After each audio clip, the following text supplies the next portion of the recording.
Hello, and welcome to Smeg and the Femmes, a podcast to discuss Red Dwarf from a different perspective. I'm Emily, and today I'll be talking about Series 5, Episode 4, Quarantine. Helping my guest, Aubergine Purple, who hasn't gone anywhere since we discussed Terraform, so hi again. Hello. Hello. So here we are with another very Rimmer-centric episode, but this one is, I think it's fair to say, a less sympathetic one for him. He gets a lot of episodes, and they're usually in this vein. Most of them, when they center on him, are basically the this is sad, but that doesn't make him a good person. Yeah, basically, yeah. I mean, this is a very good episode to be clear. I mean, it's a very high quality episode, and probably in the top 10. I would say, but it's how do I put this? The way I read the opening scene, as I've said, is it's not long after Terraforms happened, and it's a direct response basically to that, because it definitely feels like it. Yeah. Because there's no other real explanation from the rest of this series thus far, or after, that really explains why Rimmer would be clearly so upset enough to lash out at everyone the way he does, if it weren't for Terraform. Yeah, like I said, I mean, I prefer that because it just makes more in character sense. And the thing is, it's very obvious, that he's especially targeting Crichton because he knows Crichton, due to his programming, is the easiest target, and it's kind of painful to watch almost, Yeah. But of course, in a way, Crichton has always been the target of Rimmer's ire whenever he thinks he can get away with it. It's true, yeah. I do kind of like the way Cat just sort of sits there inspecting his fingernails, launch scouter, when Rimmer's telling him to do it, and then as soon as Crichton tells him, yes sir, scout and launch sir. That is absolutely intentional. Sorry, I didn't catch that. It's absolutely intentional on Cat's part. So yeah, it's it's very very much so. Very very sort of passive aggressiveness, kind of in your faceness, and people. I mean, nobody here is sort of covering themselves in glory. To be honest, although to be fair, Crichton is being very sort of non-confrontational. He's obviously trying to not to make things any worse than they already are, but it's not getting him anywhere basically. Yeah. The thing is, it occurred to me while I was watching it. I mean, I'm sure it's probably more obvious, but I hadn't really thought of it in this specific light before. This is very obviously Rimmer engaged in a power struggle with the rest of the crew, and most specifically Crichton, because later on he starts ranting to Holly about Crichton taking over and so on and so forth, And it kind of reminded me in a way of Balance of Power, because that is also him having a one-sided power struggle, in that case with Lister, with someone who isn't engaging. Crichton isn't interested in sort of having a power struggle with Rimmer. I mean, it's entirely kind of one-sided on Rimmer's part, really. It's all in his head, because that's one of the unfortunate things about people who are anxious is that it can also include paranoia, and Rimmer shows clear signs of paranoia very often throughout the whole of Red Dwarf. And so you have this case where he's not getting the response he wants, and so the paranoia tends to take over, and tell him, it's really this, it's really that, this is what's fueling him to get worse and more aggressive, because he's trying to get a response and it's not working. Yeah, I mean, I understand. I mean, I understand reading it that way. As someone who's also suffered with anxiety in the past. I mean, I understand the sort of getting paranoid and lashing out kind of thing. I mean, you can sort of make justifications for women, or at least, well, not so much justifications as explanations as why he's acting this way. And as I said, the most obvious one being the ending of the previous episode. And you can absolutely understand it. But I'm still going to say though, it's one of his worst moments when he says to Crichton, "You're merely a mechanoid. Don't ever forget it." I mean, that's one of the nastiest lines he ever has. It always makes me cringe. Clear projection. I feel like if we go off the premise that this episode is in any way set after Terraform, possibly even still on their way back to Red Dwarf from the Moon, since the last episode ended in Starbug and this episode begins in Starbug, you could connect them very easily that way. And so that kind of statement, as harsh as it is, if following Terraform would clearly fall under projection, because he's just dealt with his own self-doubts about the validity of his existence as a hologram. Mm-hmm. And the harsh reminders therein that he is just a hologram. So, yeah, to me, it always came off as projection from Rimmer when he tells Crichton that. Yeah, I mean, I agree. It absolutely does make sense, and you've probably put it in a way I hadn't quite thought of it in those terms. But yeah, I mean, it is pretty obvious that he is projecting, so he can stop thinking to himself, "I'm just a hologram." So he lashes out at someone who he perceives as lower down the food chain than he is, and it does make sense.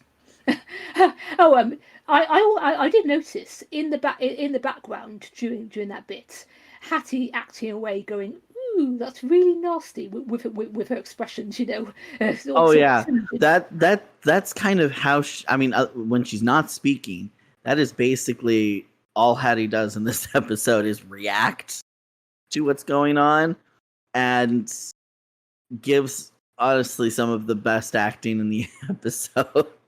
I know, in those scenes. They didn't give her a few more close-ups, but I mean, she's doing her absolute best in the circumstances. Yeah. Yeah. Okay, so yeah, we should probably move on from the first scene to the second scene, which of course is basically they've launched the Scouter. They found this research center, and the Scouter has told them that there is a survivor on board, a hologrammatic doctor, and of course it continues the how do I put this? This doesn't exactly help with his state of mind, because obviously he's like, well, we've already got a hologram. What do we need a hologram for? Hologram for, and then Lister says, well, we could work out some kind of timeshare arrangement, I think it's probably the first time that, well, since, I don't know, series 1, that he's kind of proposed that kind of thing. So, I mean, I don't blame him, Lister, in the circumstances, but also you can see how that would inflame Rimmer's paranoia still further. Definitely inflame the paranoia, but it also comes to the it kind of backtracks on things that Lister has said, because Lister has mentioned multiple times between series 1 and series 5 now that Rimmer isn't just a hologram. He doesn't see him as just a hologram because he knew him before he died. and so he still sees him as a person. And so for Lister to make a statement again that basically is a harsh reminder that Rimmer is not actually corporeal and organic anymore, probably hurt Rimmer about as much as, being told they weren't, honest about the I love yous. Because it's very clear that hurt. So it's very clear that this harsh reminder from Lister of all people that he's not human would hurt him and make him lash out. Mm-hmm. I suppose. I mean, clearly there was, there was a general bad atmosphere during these opening sequences. So nobody's feeling particularly nice. I suppose it's possible that Lister may be thinking in the back of his mind, well, you were happy to leave us all not long ago for the hollow ship, So why should I spare your feelings in this matter? I mean, he's probably not thinking that consciously, but maybe subconsciously. Which is fair, because of everything that happened in there, it was kind of clear in a few of the scenes that Lister did feel pretty hurt by how quickly Rimmer was just going to leave. I mean, to be honest, obviously, I've already covered this in the hollow ship podcast, but I mean, it's not even clear whether Rimmer told them anything about Nirvana at all, or whether he just told them, well, there's this wonderful hollow ship, that I can join where it's obligatory to have sex twice a day. I mean, it's not even clear that he even told them there was a special person that he wanted to be with, or whether they thought he was just leaving for the ship. Yeah, that's true. There's always the chance that he said it eventually. Given might have. I mean, giving one of the opening scenes to Series 8, but again. Huh? Sorry, I just said we never hear him mention Nirvana again, so it's not clear whether he even told them about her at all. That's true too. He might have never said anything. Yeah, I don't know. I mean, you can headcanon that eventually he told Lister some quiet evening when he really wanted to say it. But I mean, that would be headcanoning. We never hear anything more about it on the actual show. True. Yeah. Anyway. Yeah. Okay. Anyway. Yeah. So yeah. Moving on. I mean, Crichton does make a good point, that it would be, since we don't know at this stage that Landstrom has gone completely crazy, so it's a reasonable point, that having a hologrammatic doctor on board would be useful from the point of view of if anything happens to Lister or Cat, So I mean, he does make a good point with that.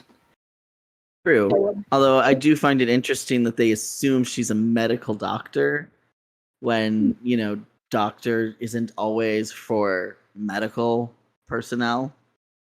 No, so, it would have been hilarious. I mean, granted, they did go into her being a medical doctor of some sort, but it would have been hilarious if they came out and, she's actually a doctor of some other field that they have no use for. Yeah, I mean, I've never been clear if partly in order to be a psychiatrist, for instance, you do have to study as a medical doctor and learn how to treat people physically. So I've never been quite clear as to whether being a doctor means you automatically have to learn how to treat people medically or not. But I mean, I guess that's well. I was thinking more of the fact that I was thinking, there's this story I've heard about people. There was an emergency on a plane. They called a doctor that was on the plane because they saw the doctor on the list of passengers. And eventually the doctor was like, yeah, my doctorate's in engineering. I have no medical knowledge whatsoever. So that's what I always thought of with this episode. Because again, I watched this series not more than about 6-7 years ago now for the first time. So that story I already knew, and that's what came to my brain when first watching this episode was, do they even know if she's a medical doctor or not? Because this whole, you could be an engineering doctorate and still be called doctor, and that they would have no use for that. Yeah.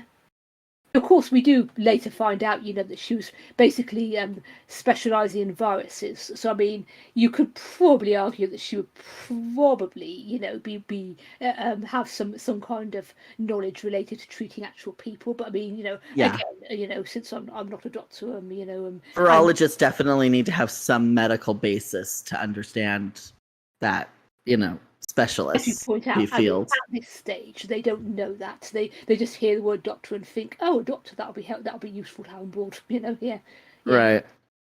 So I mean, basically, Rimmer gets overruled, and the other three go off to as they think, rescue Dr. Landstrom, and of course, you can probably tell as soon as you sort of set foot on the rather creepy, dark looking ship, that she's not. Things are not all they appear.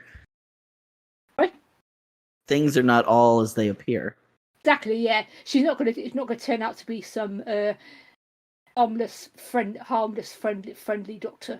Yeah. Although to be fair, she might well have been a perfectly normal person before the holovirus. True. That's basically the point of the holovirus, is that, it drives them crazy. And then kills them. Exactly, yes. The positive viruses, though, that is honestly the most interesting concept. And I don't think there's anything in science fiction that I know of that's similar. The only thing I can think of is something in Harry Potter that's even remotely similar. And you kind of wonder, could this be real? There's been weirder things that have been in television programs that have come to be actually true. Well, it's interesting because Crichton does give the example of a happiness virus, and Lister says, "Well, that's happened to me. I've had, been having a bad time and then just woken up feeling good for no particular reason, and that one has happened to me. So I mean, there is some basis, that maybe Landstrom might have been onto something. And to be honest, when I was watching this scene, I thought to myself, it's a shame that they never did anything with the happiness virus, the inspiration one, the charisma one. They only use the luck and sexual magnetism ones. Yeah, and then they bring them up in series 8. Yes, I mean, I didn't want to mention it, but well, we kind of have to, because of course we see Lister sort of at the sexual magnetism one, like he's and then sort of give an expression like he's a naughty child. You have to wonder, what was he thinking exactly? I mean, I don't really think he was thinking, okay, I'm going to use this on the next person I find attractive. I think it was more along the lines of, well, this is interesting. I'm going to pocket it and have a think about it. I mean, I don't think he was thinking all the ramifications through at that stage. I mean, obviously, when we get to series 8. He has no such excuse, but neither does Rimmer, But I mean, that's series 8. But I mean, I think in this episode, the reason for him pocketing it was simply, he felt that was interesting, basically. It could also be that we're still in the time period from Time Slides that he was told, in 5 years you'll find out how you get Kachansky. And even though that never actually panned out, we're still in that period of those 5 years. So that could also be what he's thinking of. I suppose, yeah, he could be thinking that. Or, I mean, this is kind of a lot more out there as a theory, but and that Rimmer is still soft light at this stage. Maybe he was just thinking, "Oh, I'll play a joke on Rimmer. I'll put a bit of this on and see what happens." Because obviously Rimmer wouldn't actually be able to touch him. So could have been doing that. Maybe. Or there could always just be the wanting to see if it affects holograms. I wouldn't try it because I wouldn't want to know if it affects the cat, but I know, yeah. Lister jumps into things without thinking sometimes. So yeah, exactly. I think, like I said, this is why I'm thinking, that just sort of acted on instinct rather than thinking through the ramifications. yeah. Unfortunately, we see a much worse example of that in Series 8. So I think it makes sense, that here he was just acting on the instinct, thinking, "Oh, that might come in handy," so he pockets it, and at least it doesn't affect this episode in any way. So yeah. Thankfully. Thank God, yes. At least they stick to the luck virus in this episode. Okay, so then we get Dr. Landstrom's entrance, and I have to say this is one of the scariest performances in Red Dwarf. They definitely went all out when it came to showing the severity of this holovirus. And we're told about the holovirus and that it drives the hologram insane, but like, how do you encapsulate insanity that somehow can affect the real world with a hologram that can't touch anything and then kills them? And then Landstrom shows up. Yes, exactly. To be honest, they didn't. She's scary enough without the hex vision, and then when you realize she's got hex vision, she's scarier.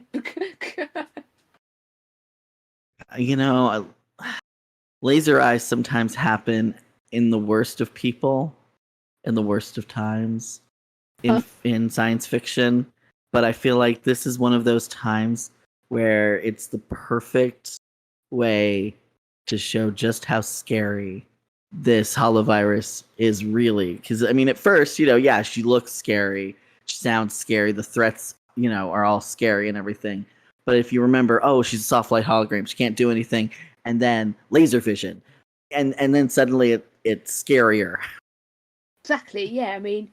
It's interesting how many episodes in Series 5 the writers find a way to make to give Rimmer and Landstrom a physical presence, because they're obviously starting to struggle with Rimmer not being able to touch anything. So more episodes than not, they give him some kind of physical presence. The hex vision here, the hollow whip in Demons and Angels, and so on. Yep. And being corporeal on the Moon in Terraform. And also the various holoviruses and Dr. Landstrom, and of course, the purpose of Dr. Landstrom basically is to show us what is capable of and what can happen to Rimmer. And also, of course, she manages to infect Rimmer with the holovirus because she talks to him over the radio, and the radio waves infect him. So yeah. So okay, Yeah, moving on to the next scene, which is a really good scene actually, because it's Rimmer having a good old rant to Holly about Crichton taking over. And when I was watching this, I was thinking, saying this to Holly, come on, if there's any character who's actually got justification to feel, oh my god, Crichton's taking over, it's not Rimmer, it's Holly. Definitely. This is also an episode that really pushes the Space Corps directives a lot more than any other episodes thus far. Like they've shown up in a few of the others, if I recall, but this one, like, we even see the book get printed for Rimmer to read through, because he tries to list one and he gets the wrong number, and Crichton has to correct him, which Exactly, yeah. obviously makes him angrier than he already is. And that kind of is what spurs the whole conversation and rant from Rimmer to Holly about Crichton taking over. It does, include the fact that, he seems to know know it all and all this, and it's very much just Rimmer expressing all the ways he feels inadequate, and Exactly, Holly yeah, just kind of being like, I have no idea why you're complaining. This was a problem before Crichton came here. Exactly, yes. It unfortunately giving the book obviously backfires, to put it mildly, because obviously he immediately weaponizes it against the rest of the crew. And I think he weaponizes it particularly because, when they get back and they go into quarantine, and Rimmer starts accurately quoting the directives, he's doing so in direct conversation with Crichton, who's trying to be like, just let us out. We're fine. Everything's fine. And so it feels very much that while Rimmer's weaponizing the directives against all of them, he's also very much targeting Crichton by doing so. Exactly, and yeah, I mean, as I said earlier, he's definitely engaging in a power struggle specifically with Crichton, even though Crichton isn't really sort of engaging back. Crichton is trying to sort of de-escalate the conflict, and it's just not working, unfortunately. Yeah. Yeah. There is actually a cut bit from Rimmer's rant to Holly, where he says, why are they sending the most qualified crew member back to the Red Dwarf? And she replies, well, how are you the most qualified? And you would think he would struggle there, but he just sort of replies smugly, well, I failed my astronavigation exam 13 times. How many times have they failed it?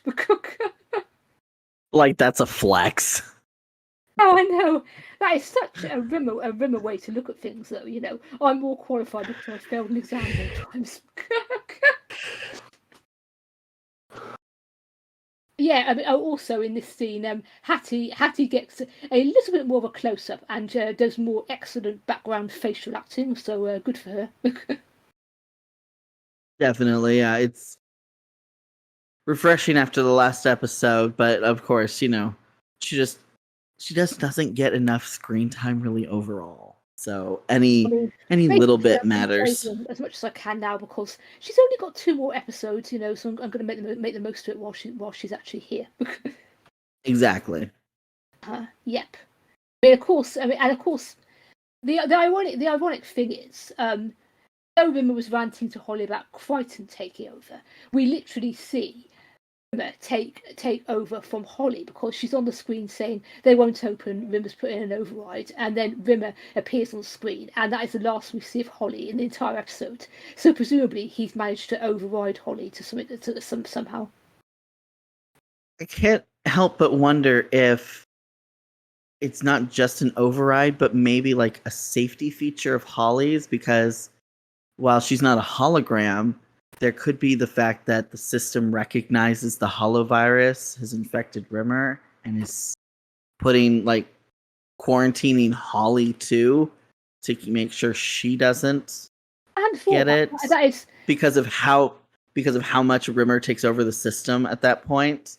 It's kind of like, if he takes up a good headcanon, because it makes more sense than Rimmer knowing how to override Holly. I mean, it would make more sense that Holly would have some kind of built-in safety system that recognizes a serious threat to Holly and goes into sort of sleeper mode or something. Yeah, that would make sense. Yeah. Especially given that his ability to take over from Holly seems to be because of the holovirus. So yeah, that headcanon just has always been something I've thought of when watching this episode, because it just, to me, that just makes a lot of sense. That does make sense. I mean, yeah, that is a really good point. I mean, I'd never quite thought of it in that light before, but I mean, it makes sense. The holovirus would, because Crichton does actually say holovirus sort of stimulates dormant areas of the brain, but it requires so much energy that it drastically reduces the victim's lifespan. But basically, in the meantime, Rimmer's probably got a higher IQ than normal because of the holovirus. I mean, that would make sense, I guess.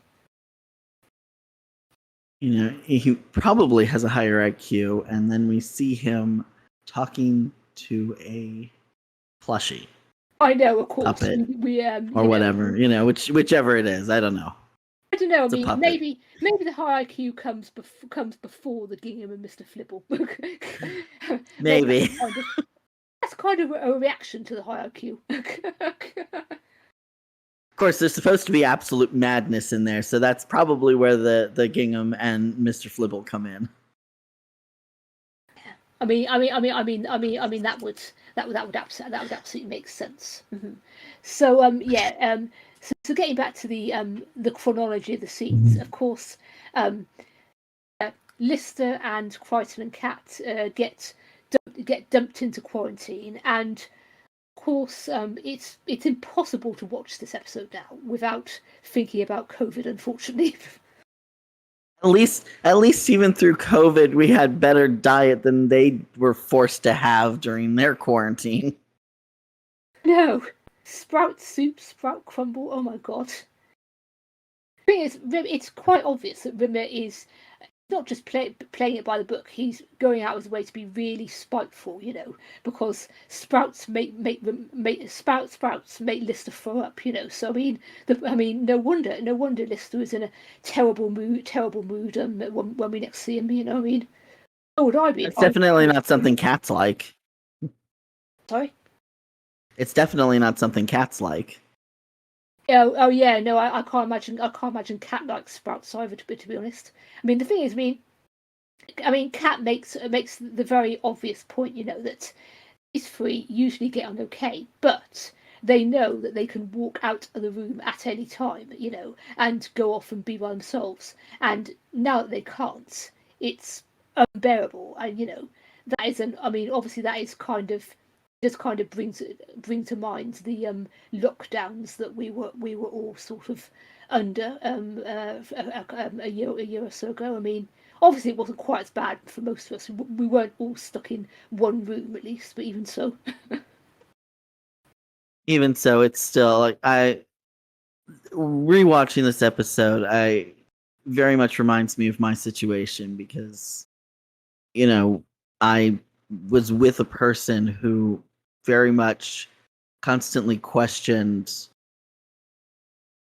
just how I did things in life. Like, why would I, butter my bread a certain way, sort of questions. And that kind of thing can get very annoying very quickly.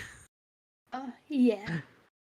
So I totally, in rewatching this episode, have an entirely different view of it now because of COVID than I did before. And I sympathize with Lister and Kat and Crichton being stuck together so much more. Yeah, definitely, yeah, because I mean, you could, I mean, it's just the way, I mean, Rimmer's motivations here. I mean, you could argue, that. I mean, if you wanted to stick up for his behaviour here at all, you could argue that he might be initially justified putting them into quarantine for five days. Even though Crichton says, "Look, I screened everyone. We're clean." I mean, if he wanted to be on the safe side, you could argue that it's a way he doesn't. He goes out his way to make it absolutely horrible for them. And then, unfortunately, 5 days later, when it's time for rescreening, he has already progressed to the Gingham and Mr. Flibble stage. Yeah. And the Potato King. Yes, whoever that was. The King of the Potato People. We'll get to him as well. But I mean, yeah, I do like the way Robin Doug, sort of carefully let us know just how unbearable it is, because a puzzle magazine with all the crosswords completed, a video which is about wallpapering, it's ooh. I did notice that Lister seems to quite enjoy crocheting bobble hats. No matter how bad he is at it, he does enjoy it. Yes. Of course, makes sense because we've seen him knitting earlier in the show, So at least he enjoyed a small part of his confinement. Yeah, I mean, of course, we don't actually see any physical violence, but I mean, this is the most sort of confrontational and the worst falling out we ever see between Lister and Crichton and Kat, and it's very obviously it's because of the situation they've been forced into, and we don't actually see them fighting each other and breaking arms and giving black eyes, but we don't need to, I mean, seeing the aftermath is bad enough, really. Yeah, which is a nice as opposed to in Terraform where we had Holly doing the telling instead of showing aspect in there trying to escape. This time we've got a very clear showing without telling exactly. Like they do kind of tell us, but there's a lot more show to it in this case. And with visual media, that's always a better way of telling, of doing your story. It's a much better way of doing it, fading to the reveal of Lister with a black eye and so on, rather than someone telling us oh my god, we can't stand this, we've been fighting each other and so on. It's much better to show it to us. Of course, we get a good visual gag with Lister writing the word tetchy and waving it in front of Crichton. Honestly, that is. I know that Crichton is supposed to have a Canadian accent and everything, but as an American watching that really comes across as one of the most British scenes in this season. So, do you not use the word tetchy then? No, we don't. And as far as I know, it's not commonplace in Canada either. It's not what I mean. I'm not saying it's a word I would never use, but it's certainly not a word that I It's fallen out of favor, but it was watching other shows from that same time period that this series is from. It was more commonly said by the older folks anyway at that stage in the UK. So it's just one of those words that people just stopped using because there's other words.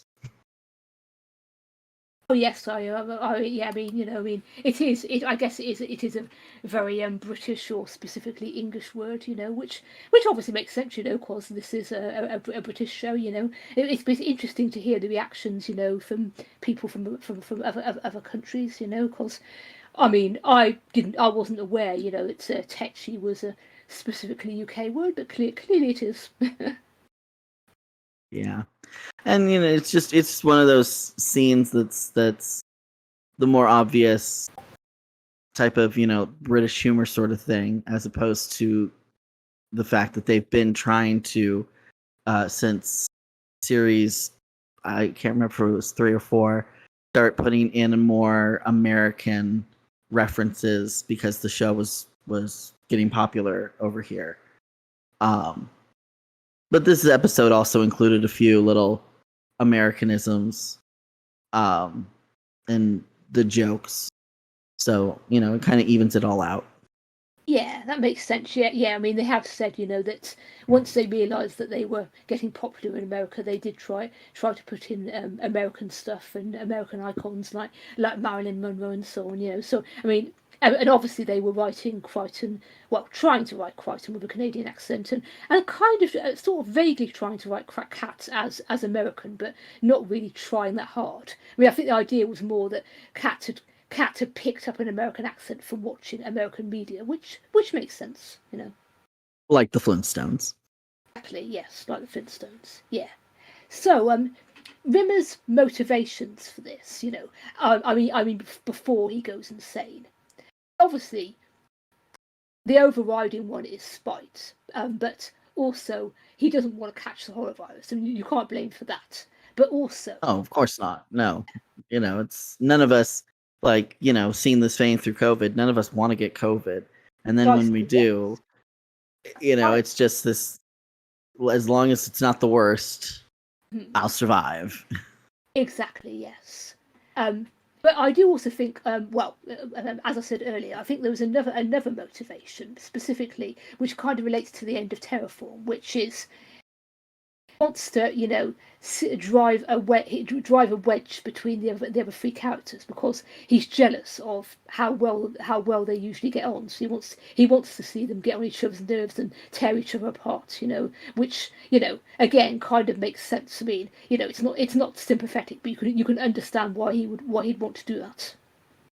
Yeah, definitely, and it definitely comes out very well, especially as he starts going mad. That the spite kind of takes over from the jealousy, and turns almost into anger.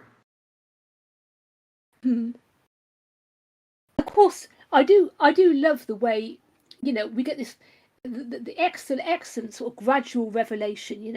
I mean, Rimmer talks to them, but they can't see him, and he reveals that he's been watching them for a couple of hours. And then Lister says, "Look, let us out. No one's got any virus, and no one's smegging nuts." And then, of course, the revelation of Rimmer sitting there in the gingham frock. Yeah, and there's the madness. The hat did it. I gotta say, the hat was probably the better part of the whole outfit. It brought it all together. Without the hat, it probably would have looked weirder. Yeah. Oh, and the sort of the pigtails as well. Yeah. Yes. Everything about that, because the pigtails are clearly a part of the hat, But honestly, I feel like if there was no hat there, it would have looked a lot weirder. Yeah.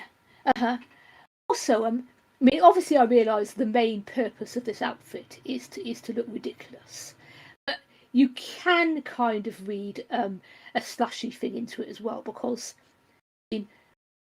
I know, that being a gay man and being interested in dressing up in women's clothing, they're not the same thing at all. I realise that, but the environment that Rimmer comes from, the sort of 1950s kind of environment of IO, it seems to me it's probably exactly kind of stereotype which he might have heard about gay men, and which might his subconscious might be kind of projecting onto himself once he succumbs to the holovirus. Yeah.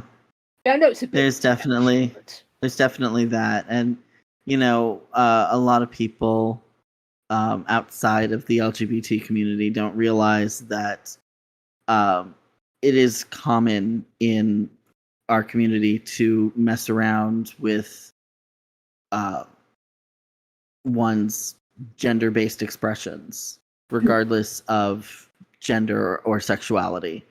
So, in our community, a gay man in a dress isn't all that audacious a thing.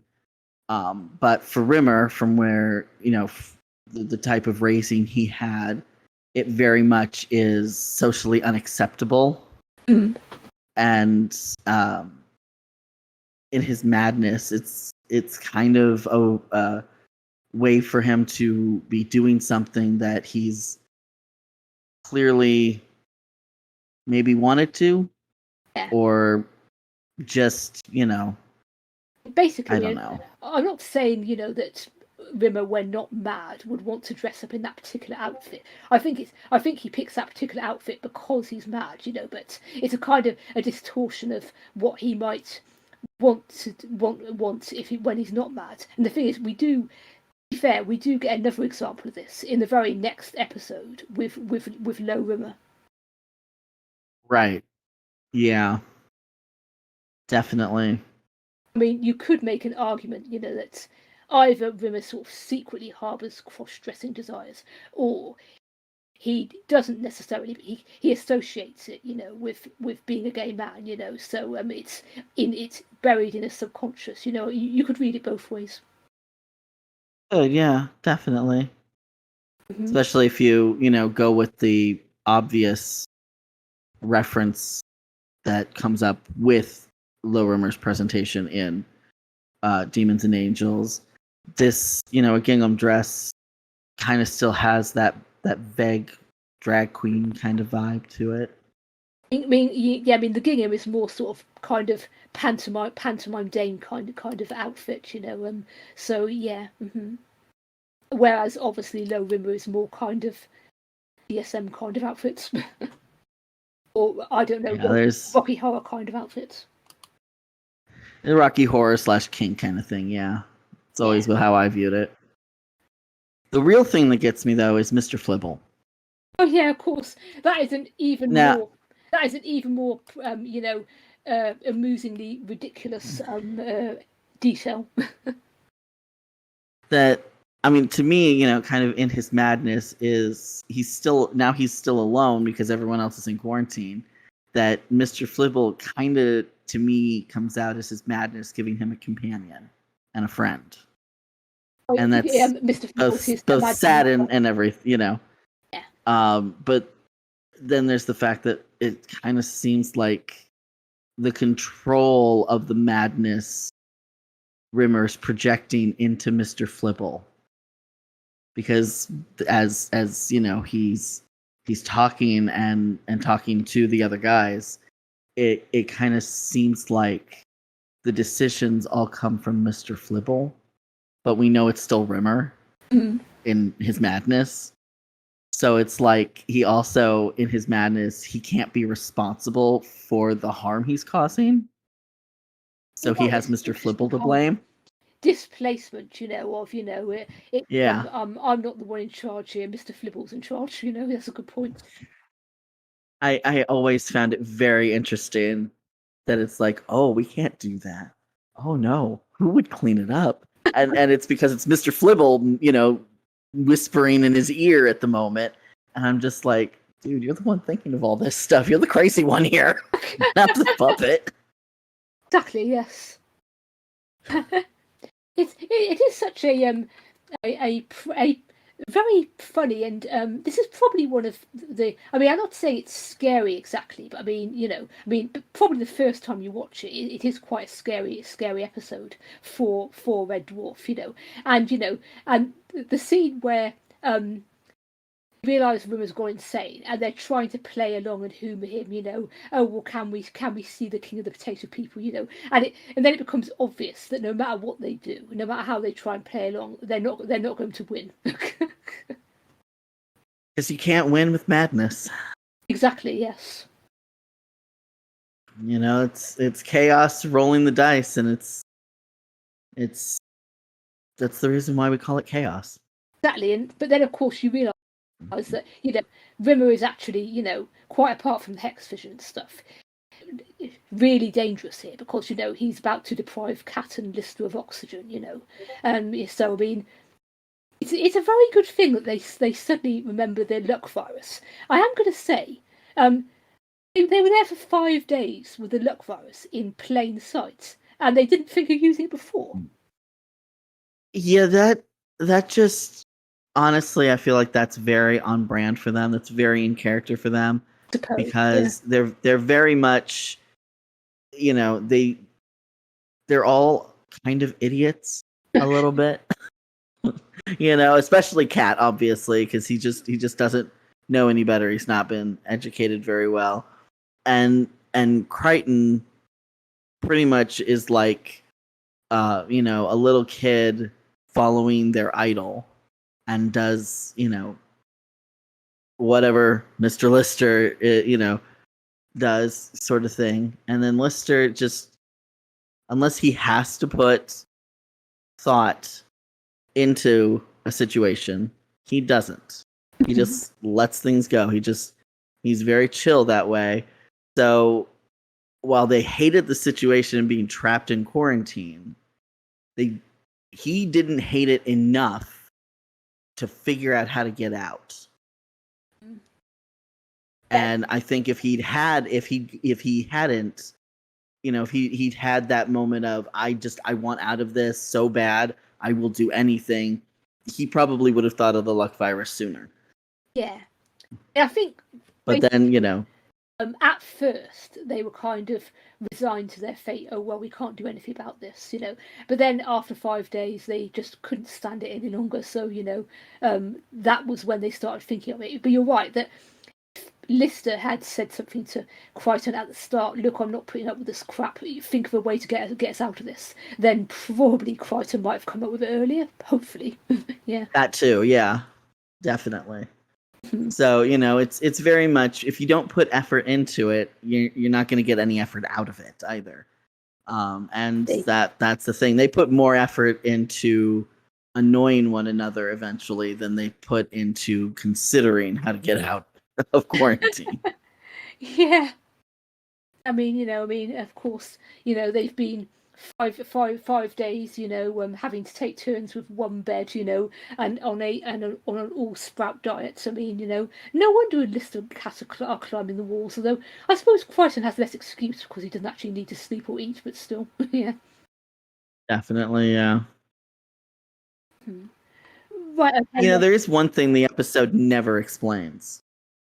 It's said that the virus eventually burns out the life of the hologram, and Rimmer got very close to dying. Yeah.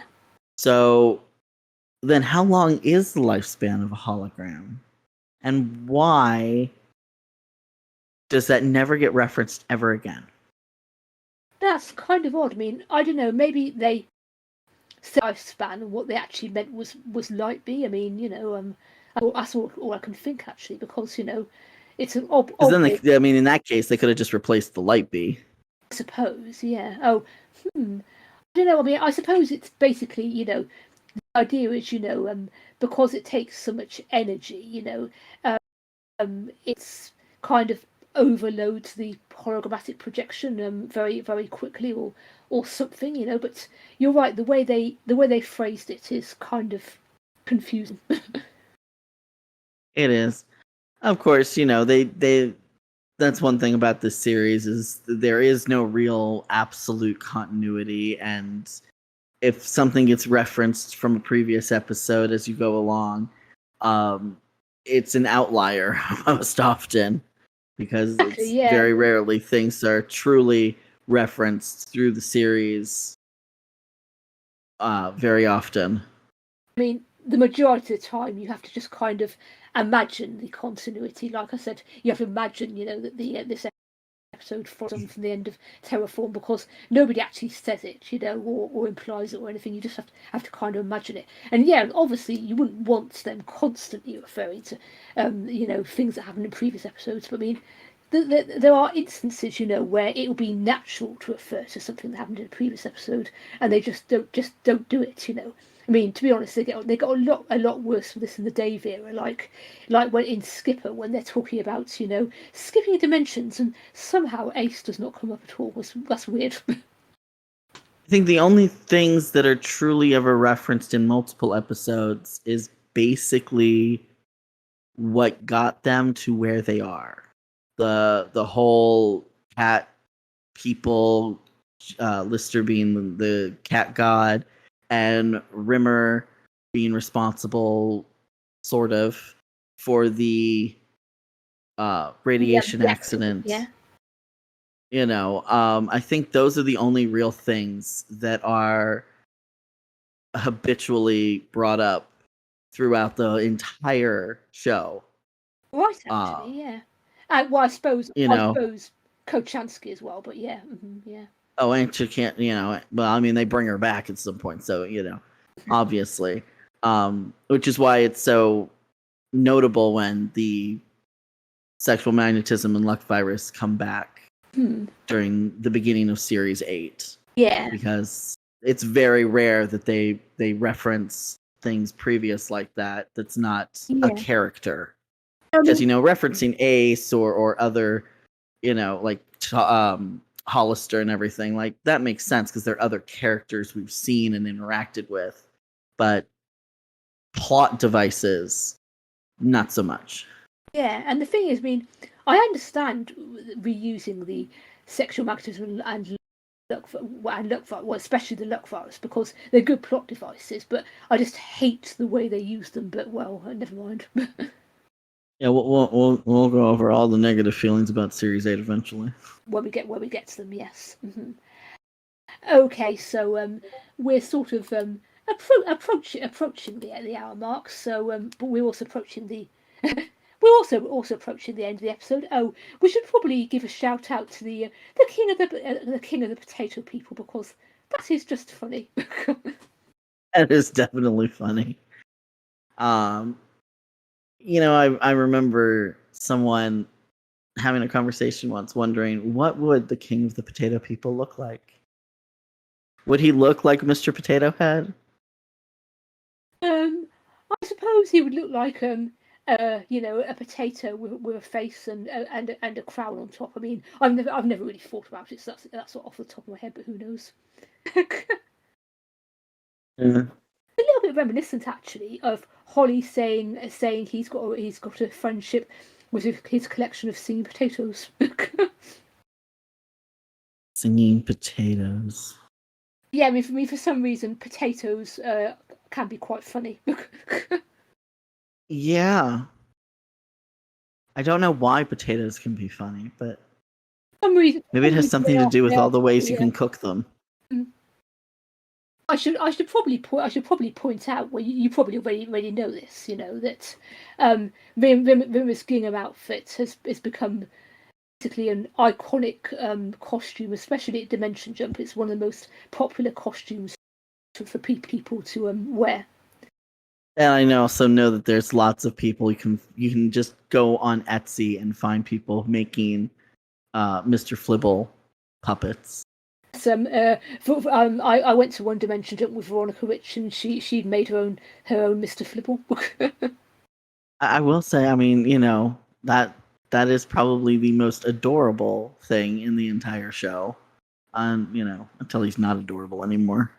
Yeah, yeah. I mean, obviously, penguins are cute, but Mr. Flibble with Hex Vision is not cute. No, not at all.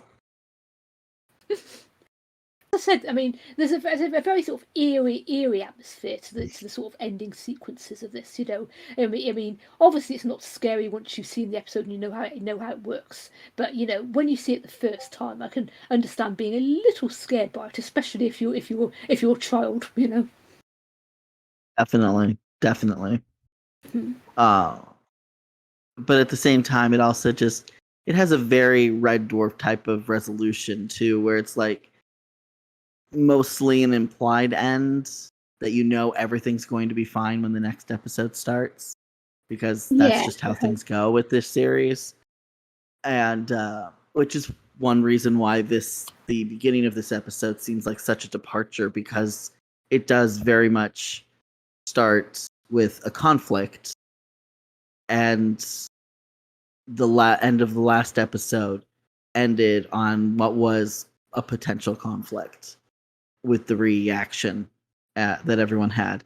So, that's, I think, one reason why they kind of link together. But then this one ends with the normal kind of ending where, sure, it's not 100% solved, but everything will be fine by the start of next episode.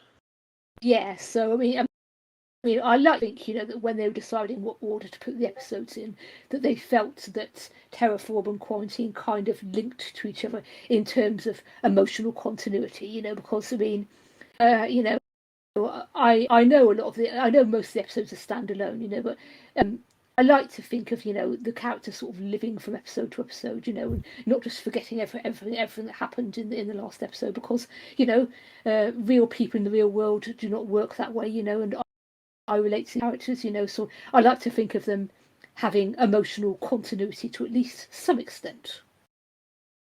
Yeah, same.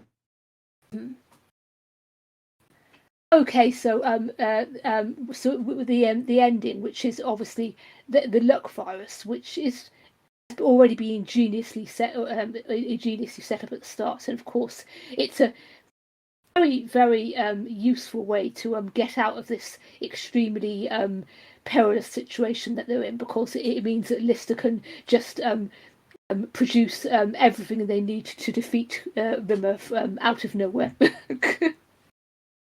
One of the rare times a Red Dwarf episode actually implements the Deus Ex Machina trope. Exactly, yes. And it's done in such a perfect way. Like, you knew it was coming kind of way, which is one of the better ways to implement the trope, where you know what it's going to be and how it's going to come. It's just a matter of when.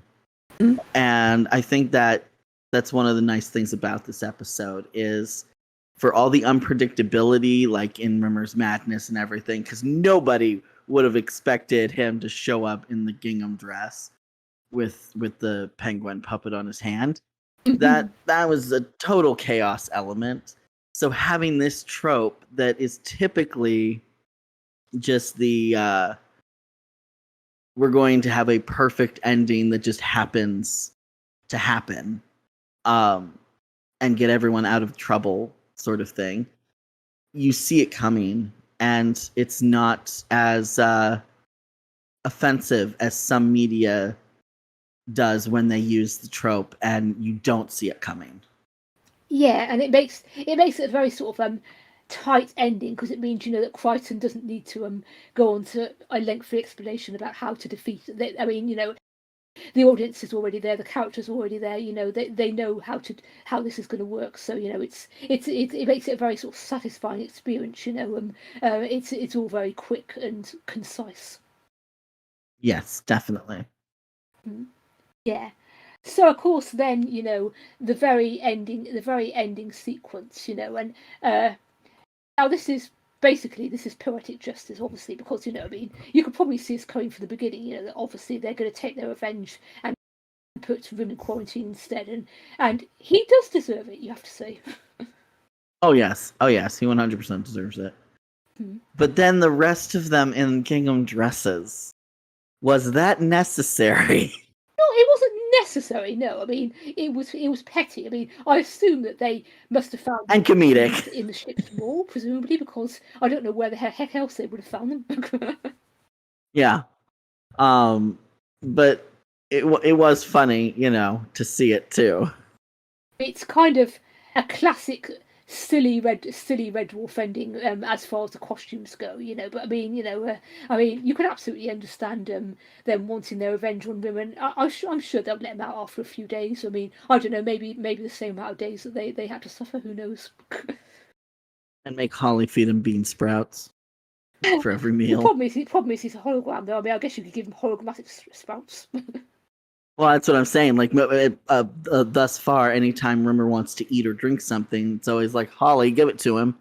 So, you know, Holly would just keep giving him that the whole time he's in there. Holly will probably want revenge as well for being overridden. So yeah, she probably would. Exactly. Yeah. Yeah, you know, I mean, yes, yes. Series 5 is an excellent series, and psychologically very very interesting, you know. And of course, we haven't even got to the two most interesting episodes, but I'll be covering those at a later date.